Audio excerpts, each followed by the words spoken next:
back in, Coat Lords viewers. We are here to do another movie review. And we are so glad that you stopped in. If you've never stopped by the Coat Lords channel before, we do a movie review every Monday. And then we do trailer reactions every other day of the week. We also do other special episodes that are coming up. Unboxings, comics, interviews, music. Go take a look at all the playlists that we have. I think you'll be entertained. And you get all that just by hitting subscribe. All right. Oh, what was that? That's going to be the drummer boy. That one more thing where he just drums. He doesn't talk. Okay. I'm not going to say anything the entire thing. I'm just going to... All right. Well, we welcome you in. I thought you were like Harpo Marx or something. You know what I mean? It like, could be that. Yeah. I need to... Wah,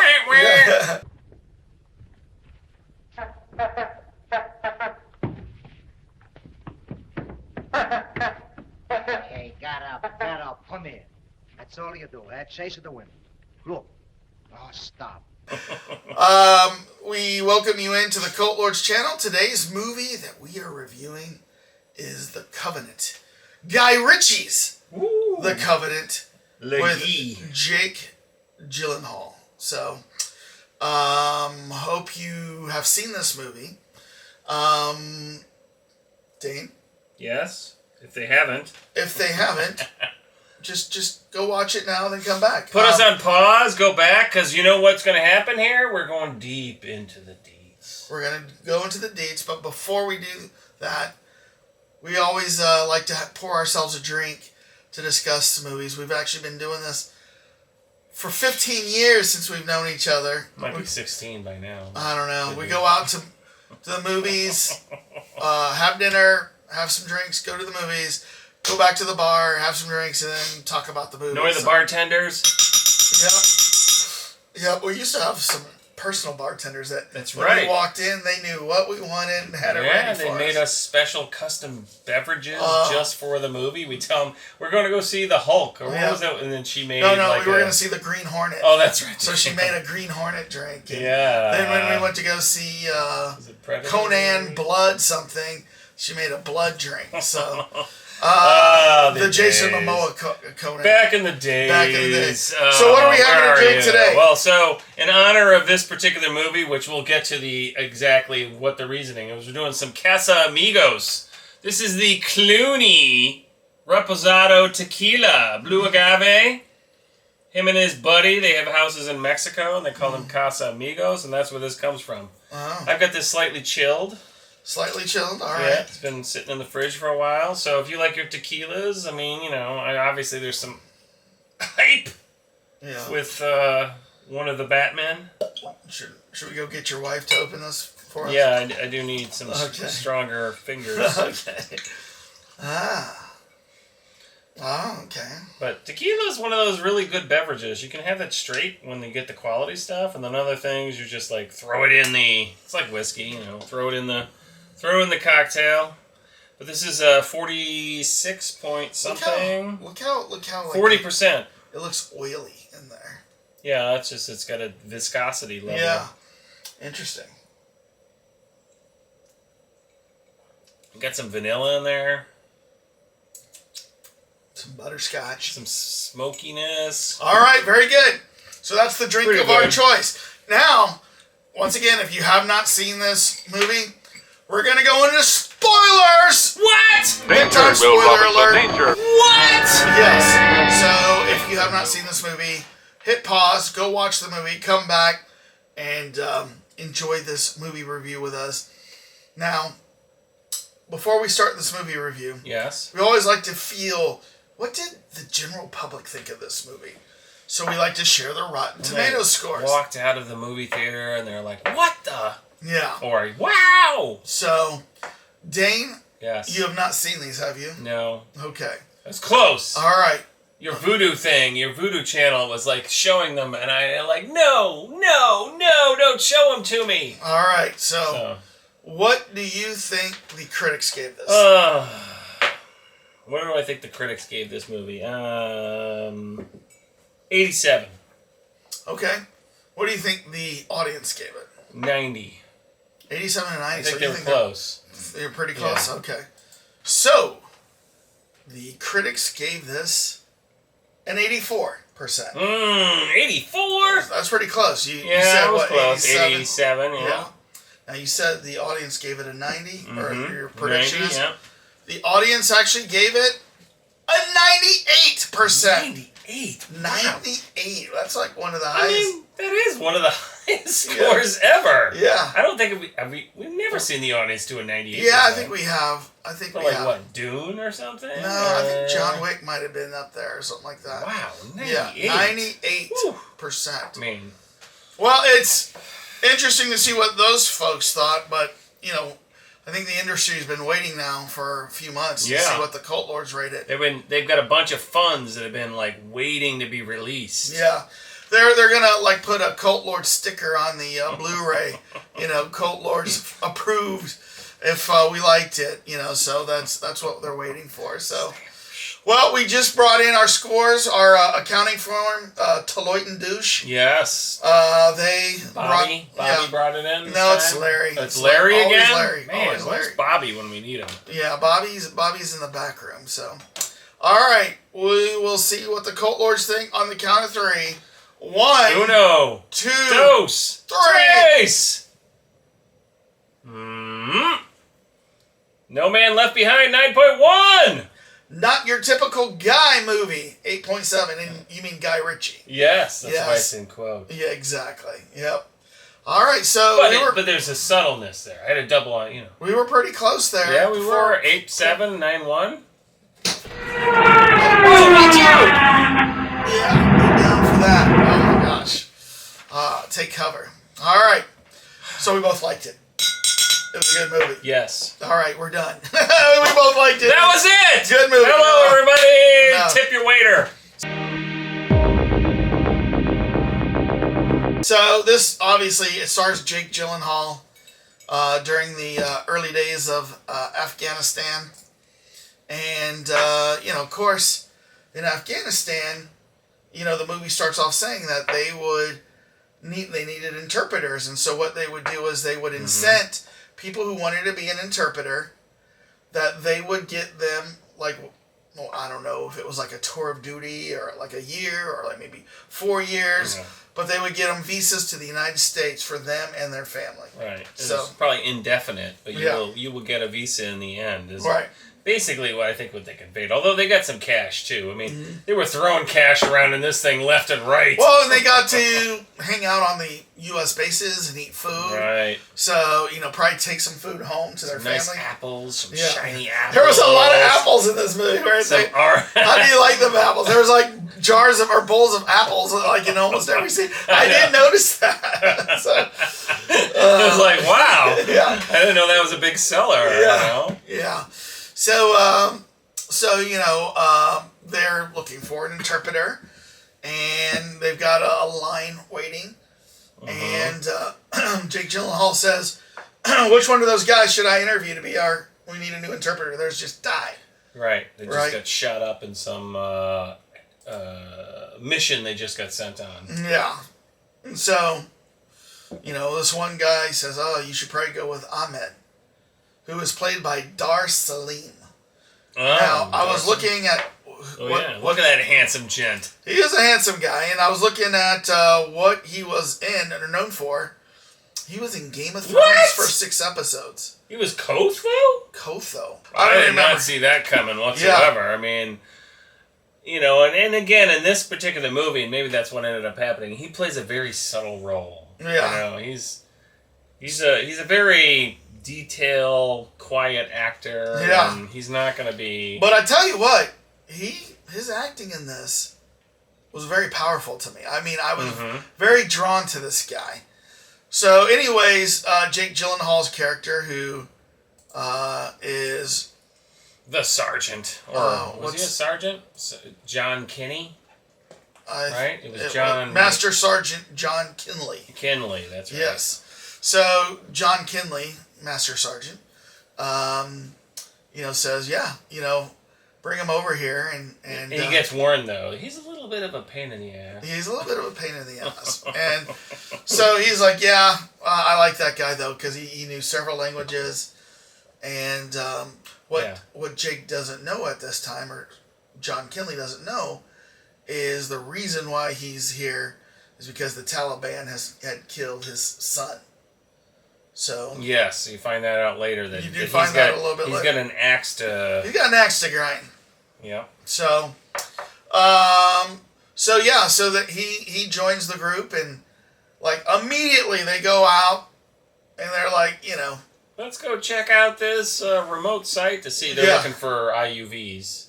IEDs. IEDs, that's right. IUVs. Yeah. I don't know, what is an IUV? Is it like something you inject or something like that? IUV. Wasn't that the sexual thing for women to stop pregnancy? It's an IUV, that's an IUD, isn't it? I don't know. They're all looking for IUDs. I don't know. Oh my God, that would be a totally different movie. Yeah. So they're like at some school. Well, I think we're gonna have to wait for a second for Dane to calm down. So I'm more funny than I thought. Yeah. So they go to like some school, and the guy immediately, Ahmed says, "There's not gonna be any." Yeah, you're at the wrong place. You get bad details. Yeah. And throughout the whole movie, he's proven that he knows what he's talking about. He is very, very street smart. He's savvy. Yeah. He knows what's going on in the streets. Right. And, he knew that there would be no bombs in here. Right. And he even tells the guy as he's interpreting, he's like, "Look, I believe you. There's nothing in here, but just make nice. Let these guys walk through for 5 minutes. They need to, kick a couple things." But, I thought it was a school. It was like a hashish den. Oh, that was people are like laying on cots. Yeah. It was an opium den. Yeah. Well, what do you think hashish is? Hashish is cannabis. No. Yeah, hashish is it's not opium. Yeah, it is. What is hashish? While you're looking that up, the other thing that was really cool about him was that he was when they were going down that one long road and they were going to look at some other place. Oh, you were right. They were looking at, he also said to him, and this is what really sealed the deal with Jake Gyllenhaal, was he said, we shouldn't be going down this road. Mm-hmm. The other interpreter said, "No, you should go this way." Because that's on the second one, yeah. Yeah. But back to this, not hashish then, because you're right, hash is a concentrated form of marijuana. I thought it was the opium, like in a different form that you smoke, but I was wrong. See, I don't know much about drugs. Same effect, I guess, in the long run. Oh, yeah, I'm sorry. I've done multiple years, multiple stints in prison for drug use. But at that opium den, he proves his point. Yeah. But Jake Gyllenhaal is very mad that, he's kind of questioning what he does. But he sees he's smart. But would he allow that to happen again? And guess what? Now they're on the second. They're on mission to find IUDs. Yeah. IEDs, dude. What is your deal? It's IEDs. You're right. IEDs. Man, they're so damn close, and unfortunately, they ironically have both bombs that could cause problems. Yeah, IUD is a form of birth control. I know. They're on the hunt for the IED factory. I'm correcting myself. All right, let's get that IED out of our mind. Okay, I don't know what your wife and you are talking about upstairs, but let's get IUD off the mind. Okay, so yeah, this is the one where the other interpreter's like, "Yeah, let's go down. It's down this road." In fact, the other road, which would be quicker to get there, has been washed out by the rain. Yeah. And then when they get there to this kind of crossroad and they're looking up ahead, they're kind of scouting out ahead. Ahmed says to Jake Gyllenhaal, John Kinley, he's like, other guy's lying. There was no washout by the rain. Yeah, there's nothing. I don't know. This doesn't sound right. Right. So they call in a drone to fly out and look. But meanwhile, the guys that are up at top of the hill, they're like, "No, I don't see anything. Yeah. Looks pretty good." We looked everywhere. We're looking through our scopes and other things, and nothing. Meanwhile, you suddenly hear "Ah!" And then you see Ahmed's put the other interpreter on his back. He's bloodied his nose. He's beating his butt. He's got a gun pointing to his face. Everybody reacts and kind of overreacts and like, get the gun down. And, Ahmed says to Jake Gyllenhaal, listen, this guy is lying. Yeah. And so Jake Gyllenhaal They've goes, got his give me the family gun. or something. Give me the gun. Yeah. And then sure enough, just as that happens, the drone up ahead calls down and says, we've got an ambush up here. Mm-hmm. So they have to turn around. And Jake Gyllenhaal's superior says, sounds like your interpreter saved you today. Yeah. He goes, yes. As he shines an apple. Mm-hmm. So then, I think Jake Gyllenhaal says, look, if you want us to really find these IEDs, we got to do things a little different. We got to shake it up. And the superior's like, all right, I haven't had this conversation with you. Yeah. That was the whole thing. Like, yes, this is a great conversation we're not having. Yeah. Not, tell anyone else. And then that other guy walks in with here's the printout. Yeah. That we are not having, that I am not giving you. Not giving you. Yeah. Yeah. So that night they dress up as locals. A few of the soldiers, they take Ahmed with them. And they shake down this guy that Ahmed says knows the Taliban and knows where the IEDs are. Mm-hmm. So they pull him outside and they're like, you got two choices. We give you a lot of money or, you end up dead, basically. You know what I mean? Yeah, there was a carrot and a stick. Yeah. And the guy at first is like laughing. He's like, I can't tell you anything. And actually, I think he threw an orange jumpsuit down there, and he said, "You're going to an island in the the Caribbean." In the Caribbean, right? Guantanamo, right? Unless you answer this question. Yeah. So the guy, Ahmed goes, I think you need to give him a little bit more money. And then Jake goes, well, you tell him I'll give him money when we get the info or whatever, or proves that right. So the interpreter, I don't know where he gets this money, but he pulls out like a wad of cash and throws it out there. It's not like a little teeny tiny bit. No. It's like this thick. Yeah. Here you go. And the guy's like, ooh, I guess I'm going to keep talking. Yeah. And Jake Gyllenhaal is seething right now. Mm-hmm. And he's like, when they get back and they get some information out of this guy, but when they get back to base, he's like, you never, ever, undermine my authority like that again. Mm-hmm. You got it? And the interpreter, Ahmed, is like, yes, sir. Yes, sir. So, but I think Jake Gyllenhaal still admired his tenacity to get something done. His gumption, you know what I mean? His spunk. Yeah. Yes, because that surprised him, but it was only because he didn't tell him he was going to do it. But, that was the smart thing about Ahmed is that, he was like, all right. He really played the line between I'm obviously beholden to these military guys, but I have to protect myself in a lot of ways. Yeah. I know the best way to do this, so I'm just doing it. Right. So what's interesting is through the intel, they learn about like an abandoned mine that they show up to. It's a 3-hour drive. And so they said, now be careful out there because if you need air support or anything, it's like 30 minutes away. And so they only go in like 2 Humvees? Mm-hmm. I think 2. I'm like... No, they had one. Well, they had a Humvee. I think they had 3. 3 Humvees? Because one of them had the mounted one had the mounted on the gun. top. Yeah. Yeah. I don't know if it's 2 or 3, but I was thinking, this is not enough force to go this far away. These guys seem to go out in these small groups. No one's going to go scout it out first? Basically like 9 guys. You know what I mean? Right. Like 3 per Humvee or something like that. I know Humvee's got some armor protection, but not from rocket launchers and other things that they definitely learned that. Taliban has. So they get to this abandoned mine and immediately, get some guys down and then you see that the Taliban is there and they're radioing back. Yeah. And the guy's like, we're going to send the full force to come, get you guys. Right. They'll be there in 10 minutes, right? And so, I love the way the U.S. military can get there for 30. Yeah. Some of the Taliban gets there in like a Toyota Corolla truck or what's the Toyota pickup. They get that group of them show up really, really quickly. Well, not one group, lots of groups. Yeah. And then other guys are coming over the mountainside, you know what I mean? And it's like, wow, they were there so fast. Yeah. So it turns out to be a gunfight.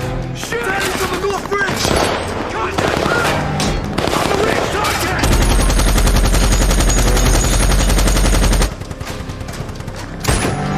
And basically every guy in Jake Gyllenhaal or John Kinley's troop is killed, except for him and the interpreter, which go on the run. Right. So they go on the run into the forested areas, and I mean they kind of did a lone survivor down a cliff kind of roll. Do you remember they were doing that? And on that particular point, I thought they did a great job with the landscapes. Yeah. I mean, you really felt like, wow, they like really found all the interesting like Afghanistan mountain ranges. By the way, where do you think that was filmed? I'm gonna guess in California, but no. Where was it? Spain. Oh. That was so like we were watching it. I was watching this with my parents, and my mom goes, "Oh my gosh, where did they film this in Afghanistan?"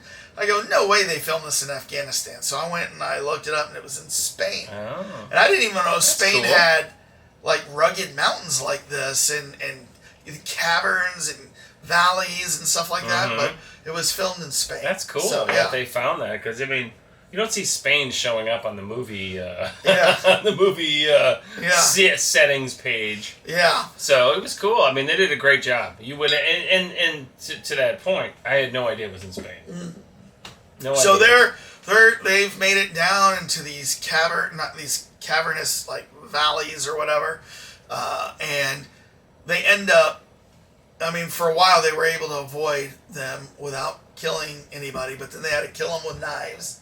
Yeah. But then there was a lot of hand-to-hand combat. right, but then at one point they come through like a ravine, and they look up and they see these two guys just looking at them, and they're looking at them, and I mean it was almost like, all right, who's gonna make the first move? And then as soon as those guys turned, they went up, boom, boom, boom, shot them off the mountain. Then of course that alerts all the Taliban in the area where they're at, and so it becomes a real gunfight and chase, and this is where they go down the hills, and he loses his gun, the interpreter loses his gun, they end up at that like abandoned house or whatever. So they're at the abandoned house, but this is where the Taliban finally track them down in the morning. So they spend the night there, and in the morning they're like, we got to get out of here, but they can hear on the Taliban radio them talking, hey, we see a house, and they go, listen, if we can hear them, they've got to be close, right? So we got to get out of here. And they were out of radio, with their United States government, ironically. army, yeah. Well, not ironically. I mean, it was like 100 clicks away. Is that just because they, I guess he didn't have a satellite phone. Yeah, he didn't have a satellite phone. Yeah. He didn't even have his own radio, which he would need to be kind of in range to be able to talk to him. Yeah, that's true. But anyways, so he says to Ahmed, "Hey, I'm gonna go around this corner. I'm just gonna like do a quick sweep or whatever." But as he goes around the corner, the Taliban, I think they shoot him twice, and he's like in a gunfight, and then one guy comes up and hits him with the butt of a gun and knocks him out. Right. So one of the Taliban wants to kill him. Yeah. And the other two, ironically, are like, no. Because the Taliban leader says, I want that guy alive. Yeah. And one of, is like, I gotta kill him. Yeah. And they're like, hold him back. Yeah. So, they're around Jake Gyllenhaal's character, and that's when Ahmed comes up and just, starts blowing away these guys around him. And then he realizes that Jake is, John McKinley has been hit out and all this. And he builds makeshift. What do they call it? A retainer? What do they call it? No, like just not a cart, but what do they call it? Where it's just dragging with two sticks. Yeah. So he gets him out on this. And that's a long, arduous journey through the mountainside with this guy. He's just hauling his butt all over the place. Yeah. And so he's doing a good job though of avoiding the Taliban. You got to say, if this was a true story, I'd be like, that guy definitely put the effort in. Right. But he he goes in. He finds like occasionally he runs into some random. Like little mom and pop places along the road, and then selling drinks, and he actually comes up to like kind of like a farmer's kind of area, and at first they're like, "Oh, you're the guys that the Taliban's looking for," and they could easily turn them in. They're like, "There's a big bounty on you guys, but we don't like the Taliban." Right. So. They gave him a cart in exchange for a pickup truck that he had got. Yes. So. And that was one thing I thought really was well done in this movie, the subtleness of like the people, the natives that were, we don't like the Taliban. We're going to help you out. We're going to, go against them. And the fact that, the... Ahmed was very in tune to that type of scenario. Yeah. He like kind of knew where he should go and not go, right. And what button to push, what button not to push. I mean, so they did this whole movie was really, whoever they had to help them, the writers had to have a very deep knowledge of like the Afghanistan culture. Because that came into play a lot. I'm sure they interviewed. For this movie, I'm sure they interviewed a lot of American troops that were over in Afghanistan. They probably interviewed some of the interpreters that made it to the United States, and just, anybody expert on the Afghani culture. But, so Ahmed finally makes it to another, like, kind of watering little stand, if you will, but the Taliban show up, and the guy sees... Jake Gyllenhaal's feet out of a blanket. So he goes and when he pulls it, as soon as he does that, he looks up at Ahmed, and Ahmed looks at him, and then Ahmed pulls out his gun, quick on the draw, boom, shot him in the head, and then shoots the other guy. And then the Americans, I guess, weren't too far. They hear this gunshot. They come screaming in, and, they got their guns trained on Ahmed, and they're like, throw down the gun, throw down the gun. Like, I've got your American over here. Yeah. And then they're like, oh! And then it kind of turns into a whole nother movie. Well, so that was probably about Act 1 and Act 2. Yeah. Just done right there. Well, it might have been the midpoint of the movie. Because Act 3 is I think when Jake Gyllenhaal is back in America and wanting to go to Afghanistan. It is, because if I can tell you it's way past the halfway point. Okay.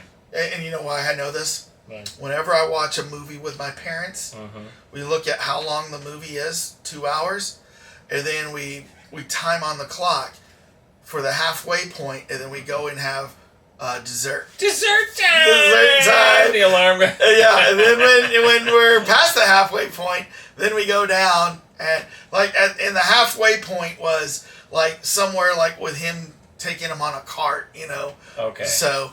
just because that was a big, change in the movie. Yeah. Because now, what happens is, Jake Gyllenhaal gets taken to the United States, and, he wakes up in a hospital in California. I'm home, Mr. Kinley. I'll get your doctor.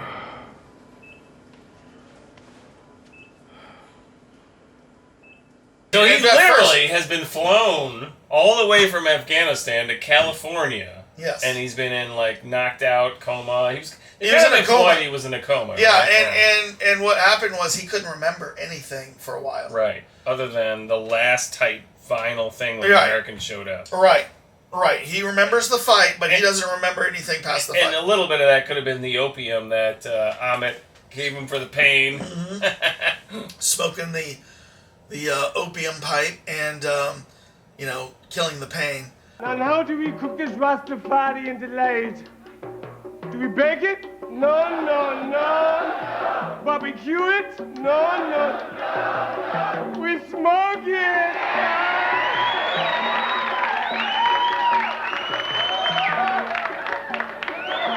He's asking about, where did the interpreter go? Where did Ahmed go? And they said, oh, well, he had to go into hiding with his wife and kid. He became kind of like a Robin Hood type character. Yeah, he goes, you have no idea how his name became popular in Afghanistan, and your name became popular, and there's bounties out on both of your heads. You know what I mean? So if you go back, you probably don't want to do another duty because you're too well known now. Right. And the Taliban's like, nobody should escape. Because it became legendary, this walk through the desert and all this stuff to finally, you know, that avoiding the Taliban the whole time. Hauled his butt. You know. Yep. So, but he's like, well, that's not right because we promised him. Yeah. We made a covenant. We made a promise to him that we would bring him here with visas. And he goes, and like he couldn't sleep. I mean, he couldn't. Everything he thought about was about that. And multiple attempts to try to get the government to accept and more than get multiple. this visa. Well, yeah. To the point where he loses it. He basically says, I'm going to kill whoever I'm on the phone in because you're putting me on hold again. What? Yeah. So yeah. But his wife realizes this man, my husband, is never going to live right unless he resolves this issue. So she goes, I am willing to put a mortgage on the house so you can get the money to go. And rescue this guy. What I didn't understand. Because the government, U.S. government, is not going to do anything. Not going to do it. They basically said, nope, sorry, it's not happening. But you know, he pulls some favors because he goes to his former ranking officer. He says, I saved your life. I saved your life, and I know you are a man that pays his debts. You must be a Lannister. But you owe me, and I need a ride. And he goes, all I need is a ride to Afghanistan. But he's going to go to this other guy who's kind of like a Parker. Soldier of fortune. Mercenary. Former military guy, doing, private escorts and runs and stuff like that. Protection service. So his buddy, who had given him the facts, you know what I mean, helps him also to get in touch with this guy. And in fact, when he shows up in Afghanistan, that guy's waiting for him, his friend. And he's like, all right, I'll get you to this guy. So this guy's like, all right, what is his name? Parker? Parker, I believe it was. Yeah. Eddie Parker, yep. So Parker goes, I can help you, but I just got called on something else. So it's going to be about 3 days. More important than you. Yeah, more important than you. Can you wait 3 days? Yeah. And Jake Gyllenhaal's like, that's not the deal. That's not the deal we made. Paid you $150K. And that guy goes, yeah, that's basically nothing compared to like what I'm getting. He goes, this is like a U.S. diplomat that needs an escort. But Jake Gyllenhaal is just adamant. That's not the deal we made.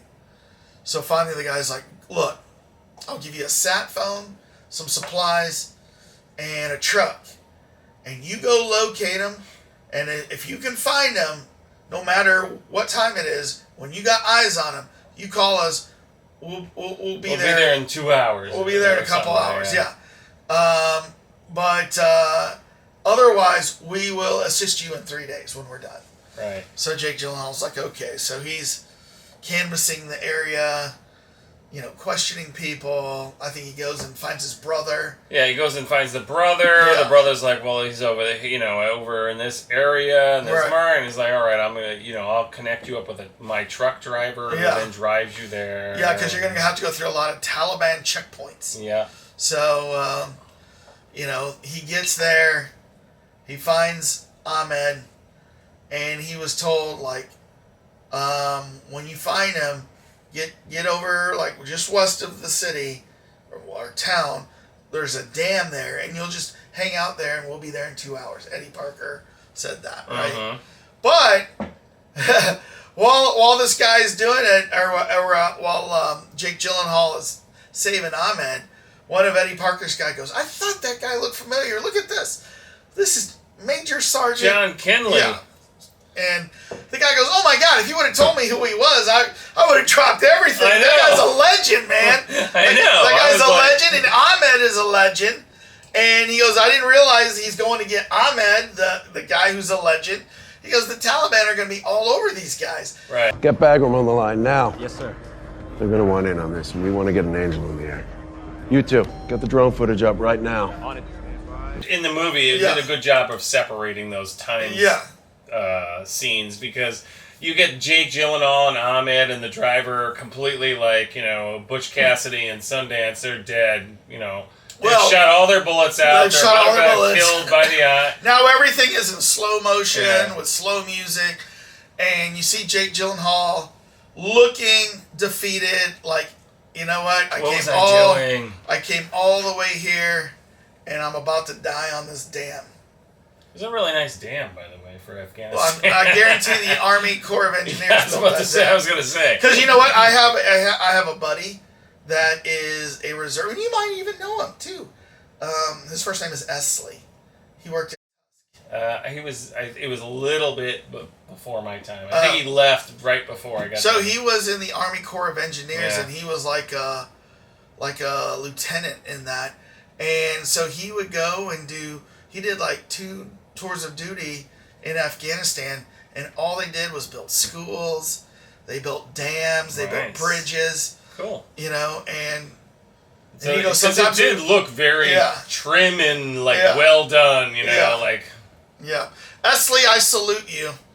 I don't know if you're a subscriber, but please. I want to give you a shout. In fact, he brought a flag that was flown over the base in Kandahar for like a day. And then he brought it back when he came back to work at our company and presented it to the CEO. Wow. And then they kept that flag. It was folded in a triangle, like in a glass box. They kept it in like one of the conference rooms there. So yeah, that was before my time. Okay. So.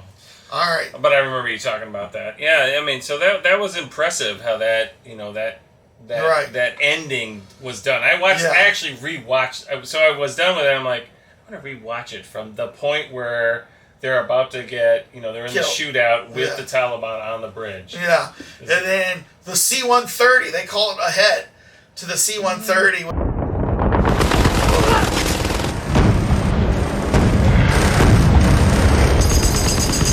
Impressive when the guy's like 50 showing cal. like the infrared and you can see the heat signatures of the body. He's like, even during the day, he's like, all right, we've just neutralized. Even during the day, you can see the heat signatures. Yes. It's like, yeah. And so that's very impressive. And then the helicopters come in and it's Parker, and he's like, man, if you would have told us who you were, we would have This dropped has all been everything." on me. Yeah. So, in other words, you mean he's going to give you the 150 back? He didn't. I thought that was kind of like a little bit on the BS side. Like, you say that, or like, well, here's your money back. So the movie ends with, John Kinley and Ahmed and his family. They're on a big transport plane. And they're just across the way looking at each other, and they're just nodding at each other like, we made it. Now, remember... Now, I thought that was actually to say, our deal is done. That's what I thought that was. Because you saved me, and I've saved you. Because when they looked at each other... When they looked at each other across the plane, they were both like, okay, we're done. But in my world of what I think happened after this, if you remember when Jake Gyllenhaal first meets Ahmed... He says, what do you do? And the guy goes, I'm a mechanic. And the guy goes, what is this? He goes, it's an engine, sir. Remember? But then he proved his worth by, working on cars. In fact, when he went into the town to save them, he's working on a car. Right. What does Jake Gyllenhaal do? He's a mechanic, too. They own a mechanic shop. Yeah. So I bet you, he said, welcome to America. You want a job as a mechanic?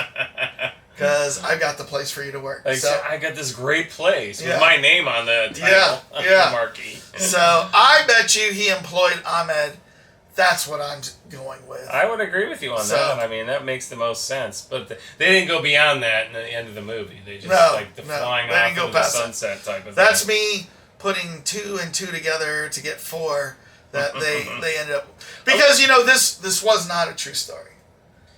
Yeah, which is interesting because I thought it really played out that way, but then in the end, they definitely showed you a lot of different interpreters. So they took like the best pieces of all these stories. So, what Guy Ritchie said was he saw the pullout that the United States did in Afghanistan, which was way too hasty. We left millions of dollars of equipment there for the Taliban. But more importantly, we left some Americans there. But more importantly to this story is we promised all these interpreters that they would get visas to come here. Mm-hmm. And we left 3,000 interpreters and their families back in Afghanistan. And since that has happened, 300 have been hunted down and killed. The rest are in hiding.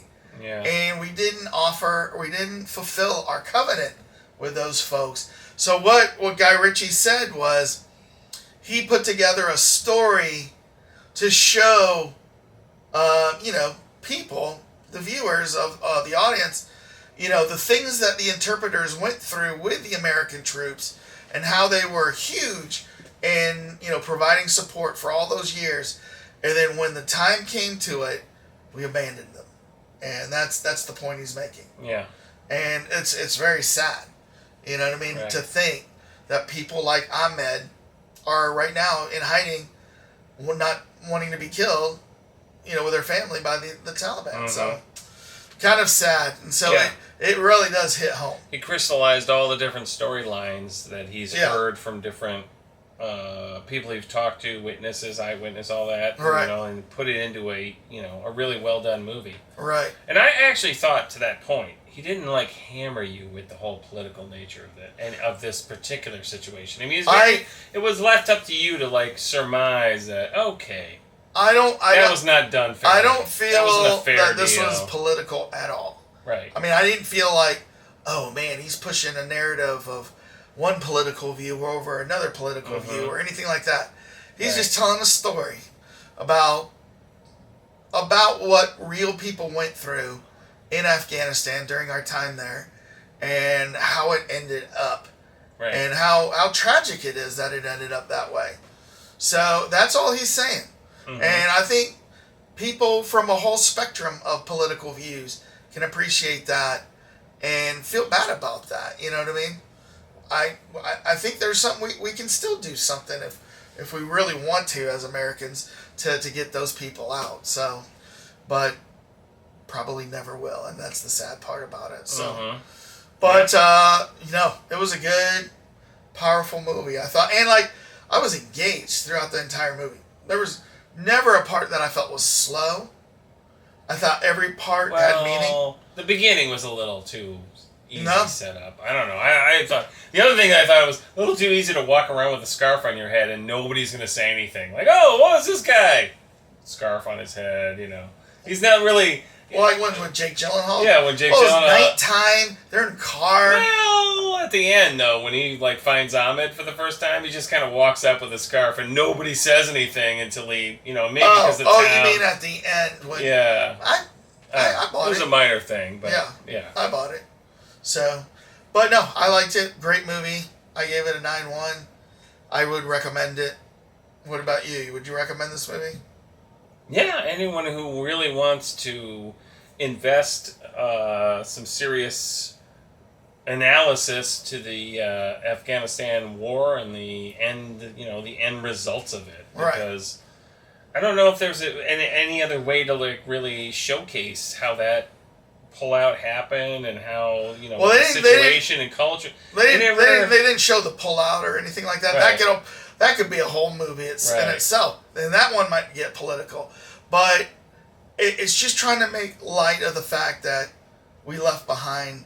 We made a covenant, right? We made a promise to all of these interpreters that if you help us, we will help you, and then we turn our back on a lot of them. Right, a lot of them. So and just to finish that particular point off, at the end of the movie, all the different, as the credits rolling, they showed all those pictures of real people. And that was the realness that all of a sudden hit you. There was no, all the characters were made up, but at the end they really showed all the interpreters and Right. all the American soldiers that they worked with. Right. In Exactly. different forms. And a lot of them were like camaraderie, like Right. funny. And Right.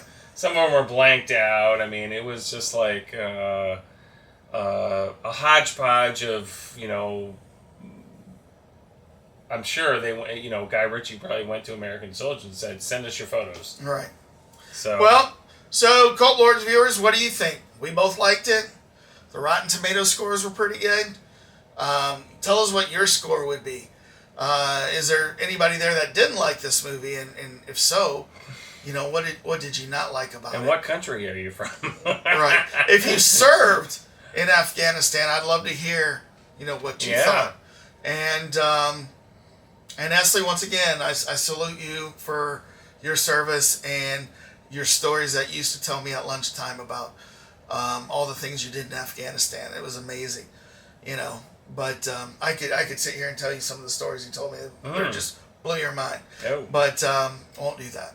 So yeah, tell us after you hit subscribe, like, and then go into the comments and tell us what you think. So, well, Dane, Another ending to a fabulous episode. another ending to a fabulous Cult Lords review. How do you want to get us out of here? We'll just tell everyone in the world, peace out.